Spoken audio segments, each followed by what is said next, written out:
નમસ્કાર, આપ જોઈ રહ્યા છો નેશન પ્લસ ન્યૂઝ. હું છું આપની સાથે વિભિક્ષા પરમાર. નર્મદા જિલ્લા કલેક્ટર કચેરી ખાતે આજે એક મહત્વની જિલ્લા સંકલન બેઠક યોજાઈ હતી.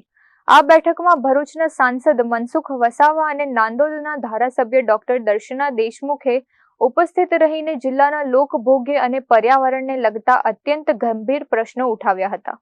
નર્મદા જિલ્લા સંકલનની બેઠકમાં સાંસદ અને ધારાસભ્યએ જિલ્લામાં બે રોકટોક દોડતા રેતીના ઓવરલોડ ડમ્પર પર તાત્કાલિક બ્રેક લગાવવા માટે પ્રશ્નો ઉઠાવ્યો હતો.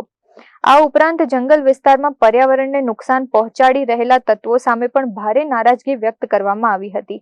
સાંસદે રજૂઆત કરી હતી કે જિલ્લાના જંગલોમાં મોટા પાયે ગેરકાયદેસર રીતે વૃક્ષો કાપી નાખીને જમીન પર 2 નંબરનું ખેડાણ કરવામાં આવી રહ્યું છે, જે તાત્કાલિક અટકવું જોઈએ. આ પ્રક્રિયામાં ગ્રામ પંચાયતો પણ વગર વિચારે દાખલો આપી દે છે અને જંગલની જમીન પર ગેરકાયદે ખેડાણ થવા છતાં કોઈ ગુનો બનતો નથી. જો આ સ્થિતિ વહેલી તકે નહીં રોકાય તો આગામી સમયમાં નર્મદા જિલ્લાના જંગલોનું અસ્તિત્વ જ જોખમમાં મુકાઈ જશે, એવું સાંસદ મનસુખ વસાવાએ જણાવ્યું હતું. જમીનને લગતા પણ ઘણા બધા 2-3 પેન્ડિંગ પ્રશ્નો હતા. એ જંગલની જમીનને લગતા પ્રશ્નો પણ એ ચર્ચાયા. ખાસ કરીને બીજો એક વસ્તુ છે કે કેટલાક લોકો જંગલ વૃક્ષો કાપી નાખે છે અને પછી તેના પર ખેડાણ કરે છે અને તરત તેમાં વાવેતર કરી નાખે. તો કેટલીક ગ્રામ પંચાયતો એમને અભિપ્રાય આપી દે છે અને ગ્રામ પંચાયતનો દાખલો એટલે વેલિડ ગણાય છે અને માન્ય ગણાય છે કે તાત્કાલિક ગ્રામ પંચાયત દાખલો આપી દે તો પછી એ ગુનેગાર બનતો નથી.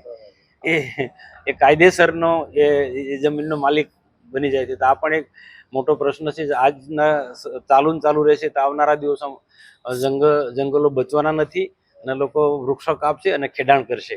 તો ગ્રામ પંચાયતો આ પ્રકારના દાખલા ન આપી દે એના માટે પણ થોડી ચિંતા કર્યા સંકલનની મિટિંગની અંદર. જે પ્રશ્નો જે છે, ખાણ ખનીજ વિભાગ થોડો એલર્ટ બને. ધારાસભ્ય બેનનો પણ પ્રશ્ન હતો અને મારો પણ પ્રશ્ન હતો.